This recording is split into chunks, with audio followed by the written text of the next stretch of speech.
ótima tarde para você. Está começando Sala de Entrevistas desta tarde. E quem visita a gente hoje é a doutora Thalita Vasques.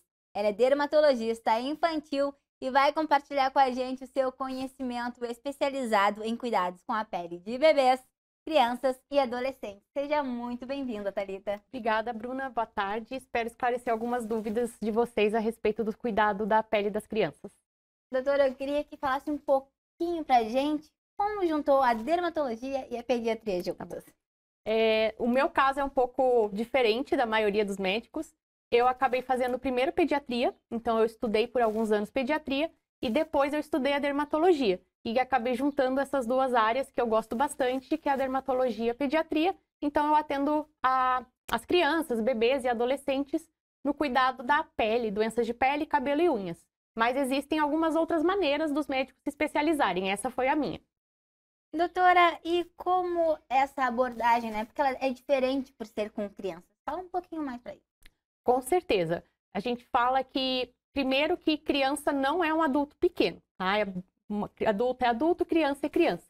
E, além disso, além deles não serem um adulto pequeno, a gente, na consulta de pediatria, tem que envolver a criança e a família, né? Então, a gente precisa envolver os pais ou os avós, enfim, quem está responsável pelo cuidado da criança. Então, com certeza, é uma consulta diferenciada. Eu não vou ficar só ali preocupado com a criança, mas também com como a família, como as pessoas responsáveis por ela vão ajudar naquele cuidado. E, atualmente, como funcionam as consultas? É por indicação? Eles já procuram essa área? Eu diria que, hoje em dia, até pela questão de internet, a maioria me acha nas redes sociais e me procura diretamente. Então, a grande maioria chega assim, dessa maneira. Conseguiu, através de uma pesquisa direcionada à dermatologia, pediatria, cuidados de pele com crianças, e consegue achar o meu perfil nas redes sociais e acaba marcando a consulta. Mas como agora eu já estou há alguns meses atendendo aqui na região, no caso Pelotas, eu já comecei a ter indicação de alguns colegas, mais pediatras, os pediatras que acabam me indicando mais. A gente pode falar dos cuidados básicos da pele, né? E a gente precisa também falar da prevenção. Fala um pouquinho também. Acredito que o mais importante é entender que a pele da criança é diferente da pele do adulto, certo? Por isso que a gente fala que criança não é um adulto pequeno. A criança, ela tem a pele mais fina e também uma quantidade maior de pele em relação ao corpo, que a gente chama de superfície corpórea. Então, eles absorvem muito mais componentes que a gente põe em contato com a pele deles. Então, a gente tem que sim tomar muito cuidado na escolha de sabonetes, na escolha de hidratantes e, agora que está chegando o verão, protetor solar. Doutora, então a gente vai falar dos bebês. Quais são os cuidados do bebê desde aquele recém-nascido? Em relação aos bebês, principalmente recém-nascidos, nas primeiras semanas de vida, acho que é interessante a gente destacar, principalmente aqui no sul, que dependendo da época do ano que o bebê nascer, vai ter uma temperatura baixa, não há uma necessidade de banhos diários nos bebês, porque eles não têm tanto contato com sujeiras. Na maioria dos casos, eles estão ali no bercinho, no carrinho, no colo dos pais. Então, eles não se sujam com tanta frequência, então não tem por que a gente dar banho diariamente. Essa questão do banho é muito mais cultural do que necessário. Então, quando a pessoa não mora num ambiente quente, que a criança sue, a gente não precisa, até os 6 primeiros meses de vida, dar banhos diários. Basta uma média de a cada 2, 3 banhos na semana. Mas, doutor, eu quero dar banho diariamente. Tudo bem, mas aí nesse caso, quando o bebê é muito pequeno, a gente tem que se preocupar com a temperatura do ambiente que ele está tomando banho. Então, se está no inverno, você tem que aquecer primeiro o banheiro ou o local que você está dando banho para garantir que aquele bebê não altere muito a temperatura quando ele saia da banheira para o ambiente. A partir dos 6 meses, que geralmente é a época que o bebê já caminha, não, engatinha, alguns se arrastam, aí já recomendamos que o banho seja diário, porque eles já acabam entrando mais em contato com contaminantes do ambiente. E quais são os riscos para esse bebê com o banho diário? No caso, o maior risco para os bebês, principalmente os recém-nascidos, ou seja, do primeiro dia de vida até o 28º, finalzinho do primeiro mês, é a questão da hipotermia, que a gente chama. Eles ainda não sabem regular muito bem a temperatura do corpo. Então, se você põe ele numa banheira aquecida e tira para um ambiente muito gelado, a temperatura do corpo dele vai cair muito rápido. E isso pode acabar prejudicando a saúde dele como um todo. Nossos órgãos não conseguem funcionar bem quando a temperatura está mais baixa.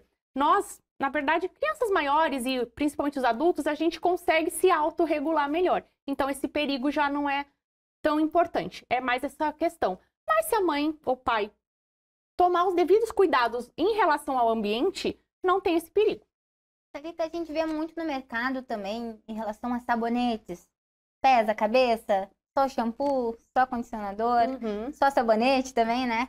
Fala um pouquinho mais pra gente, qual é a indicação certa? Eu diria que assim, primeiro ponto em relação aos bebês, como a maioria deles nasce com muito pouco cabelinho, não há uma obrigatoriedade de você usar shampoo nessa fase de vida, muito menos condicionador ou cremes. É realmente uma opção pessoal, mas não há necessidade. Só quando o cabelo da criança começa a ficar mais volumoso e começa a suar mais na cabecinha. Então, muitas vezes, o que a gente recomenda? Só realmente um sabonete ou essa opção que é da cabeça aos pés.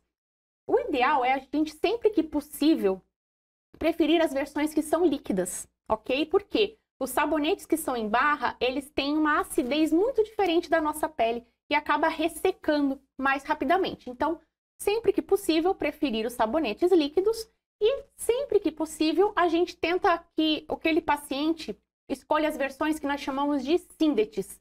Syndet é uma sigla para sabonete sintético. Eles a gente fala que são sabonetes sem sabão. Eles não fazem tanta espuma, parecem mais um creme de limpeza.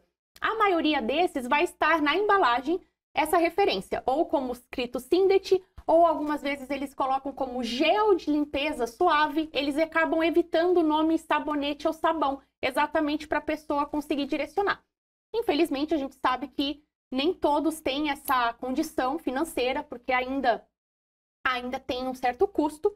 Nesses casos, o que eu falo? Se for para usar o sabonete em barra, prefere sempre a versão menos perfumada e nunca passar diretamente na pele do bebê o sabonete. Faça a espuminha e aí aplique. Lembrando sempre de, antes de tirar do banho, de dar uma última jogadinha de água para tirar todo aquele resto de sabão. Você já vai estar ajudando bastante. A gente também vê muitos vídeos na internet que indicam banhos de camomila, óleos de massagem, creme para massagem. Para essa parte de recém-nascido, qual é a tua indicação? Eu diria que assim, a gente tem que tomar bastante cuidado, principalmente nos recém-nascidos. Não que seja proibido, vamos explicar. Banhos de chá de camomila, a gente até algumas vezes recomenda, tá?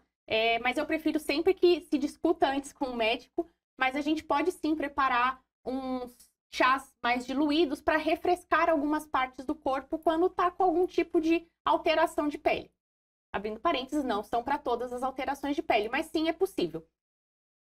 Exceção. Em relação a hidratantes e óleos de hidratação ou para massagem, é liberado desde que você compre uma versão que esteja claramente na embalagem que é para uso em bebês recém-nascidos infantil. São poucas as opções que a gente tem. Hoje em dia, graças à internet, é possível você comprar, às vezes, de outra cidade que já tem esse foco de público, mas é basicamente isso. Desde que seja realmente uma preparação liberada para uso em recém-nascidos, tudo bem. Do contrário, não use o que você usa em você, adulto, no bebezinho recém-nascido. Muitas vezes tem algumas químicas nesses produtos que para você que tem uma pele mais madura não vai fazer nada. O bebê vai absorver e pode dar alguma repercussão no longo prazo. Tomando esses cuidados, tudo certo. Até mesmo a indicação para as roupinhas do nenê, né? Existem vários tipos de produtos de limpeza específicos para bebê, né? Outros podem causar alergia. No geral, eu sempre recomendo, principalmente se o bebê já está tendo algum tipo de dermatite, que a gente chama, que são aquelas inflamações na pele, lavar separadamente a roupa do bebê, evitar de lavar junto com a roupa dos adultos. E, se possível, sim, tentar pegar a versão mais hipoalergênica que você conseguir. Eu tento sempre sugerir os que são de sabão de coco. E o ideal, sim, é com menor fragrância possível. Por quê?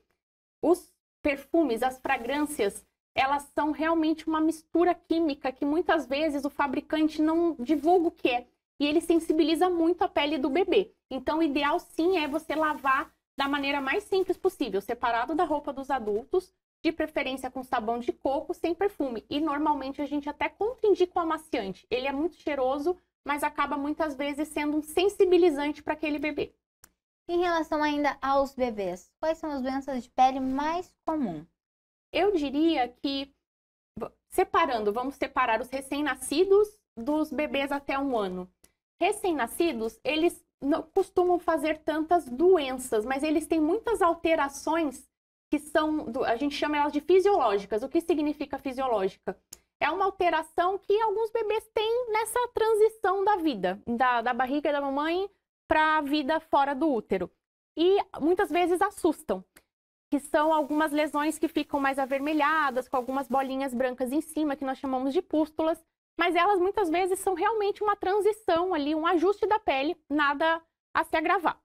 Uma outra que é um pouco mais comum, que é conhecida popularmente como brotoeja, que geralmente ali no primeiro mês de vida também, que são as bolinhas avermelhadas que surgem todas as dobrinhas do corpo relacionadas ao calor excessivo e ao suor.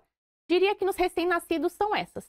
Já as crianças maiorzinhas, a partir do 3º mês de vida, além dessa brotoeja, nós já começamos a ver a chamada dermatite seborreica, que é aquela cascãozinho que aparece na cabeça das crianças. Algumas pessoas conhecem como crosta láctea, super benigno também, mas que às vezes assusta os pais. E diria que o mais importante, que é o mais frequente no consultório, é a dermatite atópica. Qual é o tratamento dessas doenças mais comuns que tu citou agora? Vamos separar, então, as 3 mais importantes. A brotoeja, o mais importante é você garantir que o corpo fique mais refrescado.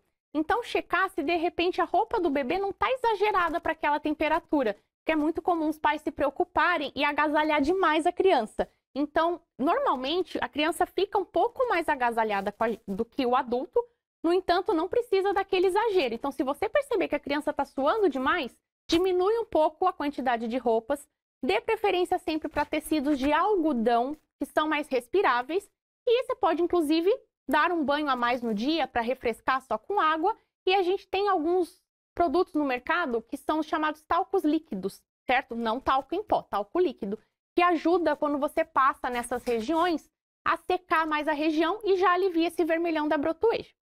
No caso da dermatite seborreica, que é aquela crosta láctea, normalmente depende do grau. Quando é muito leve, eu falo para os pais nem se preocuparem, que vai saindo devagarzinho e não tem perigo nenhum.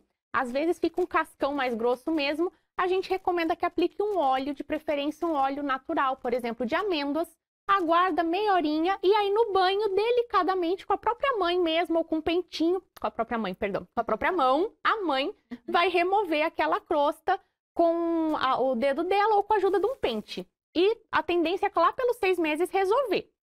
Por fim, a dermatite atópica, muitas vezes é um trabalho em conjunto da família, do médico, porque é uma criança que vai ter que ter muito cuidado com a escolha do sabonete suave, com uma hidratação diária e, em alguns momentos de crise, que são as alergias dermatites, o uso de uma medicação orientada para o médico. Eu diria que essa é um pouquinho mais complicado, mereceria uma entrevista só sobre a dermatite atópica, mas vale a pena falar que existe tratamento, existe orientação e que dá para ter uma qualidade de vida boa mesmo com a dermatite atópica. Agora a gente vai para um rápido intervalo, Perfeito. Mas já estamos de volta.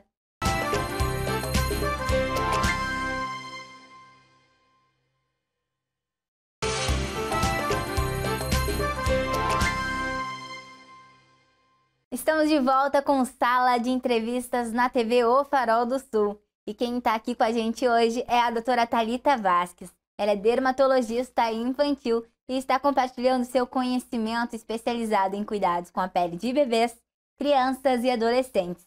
No primeiro bloco, Thalita, a gente falou sobre os bebês, né? Vamos começar a falar sobre as crianças agora. Quais são os cuidados? Perfeito. Com certeza, a gente continua aquele cuidado que já vinha desde bebê, então garantindo uma escolha de um sabonete mais suave, como o Sindex que eu citei anteriormente, a hidratação diária, se a criança tem aquela pele mais seca, se ele não tem a pele tão seca, dá para você espaçar um pouco mais essa hidratação, mas a criança que já está começando a ir para a escola, esportes, a gente já tem que começar a pensar no cuidado da exposição solar, então o uso dos protetores solares. Explica um pouquinho pra gente esse uso dos protetores. Qual a indicação de fator? Se tem que ter a reaplicação? Perfeito. A gente tem dois grupos, de uma maneira bem simples, dois grupos de protetor solar, os físicos e os químicos. Abaixo de 6 meses, nenhum protetor solar está liberado para uso nas crianças. Dos 6 meses aos 2 anos, a gente deve usar apenas os chamados físicos. E a partir dos 2 anos já estão liberados químicos também. Qual que é a principal diferença? É o modo como se protege do sol. O físico, ele fica em cima da pele como se fosse um espelho e reflete a luz. O químico, ele já absorve essa luz e filtra. Quando a criança já tem mais de 2 anos, a gente tem essa opção dos químicos, então acaba tendo uma gama bem maior de opções no mercado. A aplicação não há uma obrigatoriedade de passar todo dia, mas a gente recomenda que, se a criança vai ter uma exposição solar mais intensa, por exemplo, ele vai andando para a escola num horário de sol mais forte, ele faz futebol de repente no campo aberto, vale a pena já começar a pensar nesse uso. Por quê? As doenças de pele que acontecem na infância, por exemplo, as queimaduras solares, elas vão repercutir lá na idade adulta. Quanto mais queimaduras solares você tem, maior o risco de você ter o chamado fotoenvelhecimento, ou seja, ficar com aquela cara de pessoa bem mais velha do que é, manchas e câncer de pele. Então, vale a pena, sim, já começar a investir, principalmente se a criança tem muitas atividades ao ar livre. E a reaplicação desse protetor solar? A reaplicação, o ideal é, vamos supor, num contexto de praia ou piscina, que a criança acaba se molhando, tem que ser logo após molhar. Então, realmente, a criança saiu ali da água, não vai voltar, já seca e reaplica. No contexto fora de água, vamos dizer assim, né, que a criança não se molha, a cada 4 horas seria o ideal. A gente sabe que nem sempre é tão fácil, então o que eu costumo recomendar? Pelo menos antes de sair de casa e na hora do almoço. Já vai estar sendo melhor do que muita gente faz. Mas se nós formos ser realmente bem rígidos, seria a cada 4 horas. E para essas crianças que estão na escola, né? Normalmente as crianças que estão chegando na escola, existem algumas doenças, né, comuns que são transmissíveis. Na dermatologia também tem isso? Com certeza. Quando a criança começa a ter, nem tão criança, às vezes até bebê que já começa a frequentar a creche, a gente já começa a ver essas doenças transmissíveis. De frequência, eu diria que as mais comuns nas crianças escolares são o chamado molusco contagioso, que apesar desse nome é uma infecção por vírus, que acaba passando de criança para criança. Tem as verrugas virais, que também são lesões de pele virais, que passam de criança para criança. E podemos citar também, já um pouco menos frequente, algumas infecções no cabelo por fungo e algumas doenças bacterianas de pele, que são os impetigos, que às vezes a criança se coça muito com a unha suja e acaba passando a bactéria ali. Mas nesse caso do impetigo não é transmissível de uma criança para outra. As mais importantes de transmissão intraindividual seriam essas e, claro, não podemos esquecer do piolho. Né? O piolho ele também acaba entrando aí como uma doença de pele, porque ele fica no couro cabeludo e nos fios, e é muito mais comum em crianças na idade escolar pelo contato íntimo. E como é que os pais podem cuidar dessas crianças, né? Na verdade, para evitar. Nem sempre a gente consegue fazer uma prevenção completa, mas eu sugiro sempre o quê? Se o seu filho, por exemplo, foi diagnosticado com uma dessas doenças mais transmissíveis, ou seja, o molusco contagioso e a verruga viral que são na pele, ou essa do cabelo que é por fungo, que a gente cubra as lesões quando elas vão para a escola, porque a transmissão é pelo contato direto. Então, se aquela criança está com uma num local mais visível, eu oriento o pai a cobrir, geralmente com esparadrapo mesmo, a gente cobre que dessa maneira, enquanto ela já está sendo tratada, ela não tem risco de passar para uma outra criança. No caso do cabelo, a gente tem que começar já o tratamento com o remédio. Em média, 24 horas tomando o remédio certinho, ela já não consegue transmitir. Mas muitas vezes eu recomendo que, pelo menos enquanto ainda está com a lesão, não divida pente, não pegue o boné do colega, para evitar de ficar passando. Acho que esses seriam os principais cuidados. Que no caso do cabelo vale para o piolho também, né? Sempre evitar de ficar trocando prendedor de cabelo, pente, boné, pelo risco de ficar transmitindo de um para o outro. Então, realmente, nessa parte é a orientação para a criança, né? Para ter esses cuidados. Isso. Que nessa fase eles gostam de compartilhar de tudo, né? Adora. E aí, quando tem a ferida mais exposta, no caso do molusco e da verruga, eu oriento os pais a cobrir e explicar para a criança que ela não vai poder tirar até aquilo cicatrizar. Agora a gente aproveita e fala um pouquinho da fase dos adolescentes, né? Perfeito. Quais são os cuidados principais com a pele? Eu diria que a gente vai empilhando os cuidados, né? Então a gente já tem o cuidado do sabonete, do hidratante, do protetor. Na adolescência começa a entrar o uso dos desodorantes, porque na puberdade a criança começa a suar mais e às vezes fica com um cheiro um pouquinho mais forte. Então a gente já começa a se preocupar com a indicação e com o uso correto dos desodorantes. E, em alguns casos, o interesse e o uso por maquiagens. Acho que seriam os mais diferentes nessa idade. A gente pode detalhar um pouquinho mais sobre o uso do desodorante? A partir de qual idade é indicado? Atualmente, as orientações são: abaixo de 8 anos, a gente não recomenda o uso, certo? O ideal é que você tome medidas gerais, que seriam o quê? O banho, você higienizar bem a região na hora do banho, secar bem para não ficar úmido e evitar o uso de roupas sintéticas. A partir dos 8 anos, algumas crianças já começam a ter um pouco mais de suor, então a gente já começa a orientar o uso de alguns desodorantes. Porém, não são todos liberados. Tem que ser sem alumínio e sem álcool. Hoje em dia, a gente tem até bastante opção, principalmente em mercados online, que são de ótima qualidade e dentro dessas regras. A partir dos 12 anos, já está liberado o uso de desodorantes gerais, vamos dizer assim, o mesmo do adulto. E esse sem alumínio e sem álcool? Sem álcool, por quê? Primeiro, o álcool, ele acaba sendo muito sensibilizante para a pele. Lembra que eu falei que a pele da criança é muito fininha? Então, ele acaba ressecando, machucando mesmo, chega a fazer um machucado na pele. Mas o pior realmente é a questão do alumínio, não tanto do álcool. O alumínio, ele é um componente que a gente tem nos desodorantes para ajudar a controlar o volume do suor. Então, ele é o que faz com que você sue menos com o uso do desodorante. Ele, de uma maneira bem simples, entope as suas glândulas para que você não sue. No entanto, isso é, em parte, absorvido pelo seu corpo. Ainda tem muitos estudos, muitos questionamentos nessa área. No entanto, tem se visto que o uso acumulado disso, quando muito jovem, com a pele muito fina, pode causar algumas repercussões, algumas doenças no futuro. Então, no momento, a gente recomenda que abaixo de 8 anos, nenhum, e abaixo de 12, sem o alumínio, por causa desse risco de absorção do alumínio. E a gente falou também agora das maquiagens, né? As meninas, desde muito novinhas, até aquelas maquiagens de brinquedo, né? Sim. Que elas são diferentes da textura do adulto. Fala um pouquinho pra gente. Atualmente, a orientação que a gente tem é: abaixo de 3 anos, nenhuma criança deveria usar nenhum tipo de maquiagem. Mesmo as que estão como uso infantil, certo? A partir dos 3 anos, você já pode começar a introduzir o uso dessas maquiagens, desde que elas sejam liberadas pela Anvisa, que é a nossa agência de regulação nacional, para uso em crianças. Quando uma marca consegue essa liberação, ela segue alguns critérios bem rigorosos. Então, a gente consegue garantir a segurança. Por exemplo, uma maquiagem muito durável, de alta fixação, já com certeza não pode para criança. Um dos critérios é que ela seja facilmente removível. Com água e sabonete já saia. Infelizmente, eu vou dizer para você que hoje em dia no mercado brasileiro as nossas opções seguras, liberadas, são bem escassas. Mas existem. E aí você pode começar a utilizar. Eu recomendo que, ainda quando está naquela faixa 3 aninhos, até a adolescência, a gente tente estimular um uso lúdico mesmo, de brincadeira.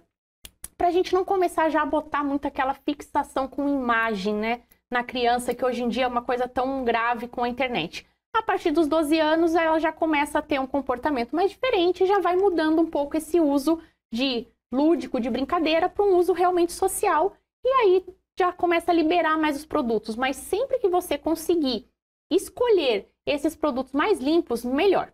E quais são os riscos dessa maquiagem nessa criança?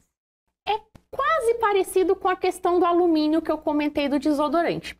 Para que essas maquiagens tenham uma alta fixação, elas têm muitas químicas que vão ser o que vão garantir a fixação no seu rosto. E esses componentes na pele de criança que é mais fina são absorvidos e acabam indo para a corrente sanguínea. Então, a gente tem tido alguns estudos mais recentes que alguns desses conservantes podem estar afetando, por exemplo, a regulação hormonal daquela criança, interferindo, por exemplo, na ocorrência da puberdade, acelerando a puberdade, entre outros problemas. Então, esse é um dos principais motivos.